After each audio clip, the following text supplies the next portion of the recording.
আজ শহরের কোলাহল ছেড়ে আমরা বেরিয়ে পড়েছি এমন এক পথে যেখানে আছে শুধু সবুজ খোলা আকাশ আর মনের শান্তি। শেষ পর্যন্ত থাকুন, এই পথ চলা আপনার মনটাকেও ছুঁয়ে যাবে। দমদম থেকে শুরু, কিন্তু আমরা কোথায় যাচ্ছি জানেন? শহরের ভিড় পেরিয়ে এমন এক জায়গায় যেখানে সময় যেন ধীরে চলে। চলুন, সঙ্গে থাকুন পুরো পথটা। কখনো কি শহরের ব্যস্ততা ছেড়ে শুধু দুজনে মিলে গ্রামের পথে হারিয়ে যেতে ইচ্ছে করেছে? আমরা ঠিক সেটাই করছি। শেষ পর্যন্ত দেখুন, এই পথ চলার সৌন্দর্য আপনার মন ছুঁয়ে যাবে। এই পথটা শুধু একটা রাস্তা নয়, এটা শহর থেকে শান্তির দিকে যাওয়ার এক ছোট্ট যাত্রা। শেষ পর্যন্ত দেখুন, এই ভ্রমণটা হয়তো আপনার মনেও একটা স্মৃতি জাগিয়ে তুলবে।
নমস্কার বন্ধুরা, রিনার লাইফস্টাইলে সকলকে স্বাগত জানিয়ে আজ আমরা চলে এসেছি হাওড়া জেলার খুব সুন্দর একটা গ্রাম দেউলটি। এই জায়গাটা বিখ্যাত আমাদের সবার প্রিয় সাহিত্যিক শরৎচন্দ্র চট্টোপাধ্যায়ের বাড়ির জন্য। এখানেই তিনি বহু বছর ছিলেন, লিখেছেন অনেক বিখ্যাত উপন্যাস। আজকে আমরা ঘুরে দেখব তার বাড়ি, আশপাশের পরিবেশ আর রূপনারায়ণ নদীর ধারের সুন্দর দৃশ্য। চলুন তাহলে শুরু করা যাক আজকের ভ্রমণ। এই যে দেখছেন, এটাই শরৎচন্দ্র চট্টোপাধ্যায়ের বসবাসের বাড়ি, যাকে শরৎ কুটির বলা হয়। জায়গাটা খুব শান্ত আর সবুজে ঘেরা। বাড়ির একদম কাছেই রূপনারায়ণ নদী। এখানকার পরিবেশটা এত শান্ত যে বসে থাকলে মন ভালো হয়ে যায়।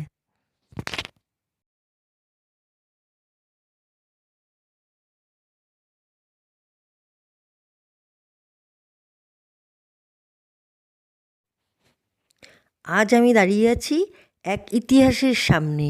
এই নীরব ঘর, এই সাধারণ কাঠের টেবিল চেয়ার, এখানে বসে উনি সৃষ্টি করেছিলেন অমর সাহিত্য। এই সরল ফার্নিচারে বসে শরৎচন্দ্র চট্টোপাধ্যায় লিখেছিলেন মানুষের হাসি কান্নার গল্প, ভালোবাসার ব্যথা, সমাজের লড়াই, নারীর অবহেলা, সব কিছুই যেন জীবন্ত হয়ে উঠেছিল তার কলমে। আজ তার সমাধির সামনে দাঁড়িয়ে মনে হয় মানুষ হয়তো চলে যায়, কিন্তু তার সৃষ্টি কখনো মুছে যায় না। এই নীরবতা, এই বাতাস, এই স্মৃতি, সব কিছু যেন আজও বলে যায় একজন লেখকের কলম কতটা শক্তিশালী হতে পারে। ওনার বাড়ির সামনেই রূপনারায়ণ নদী।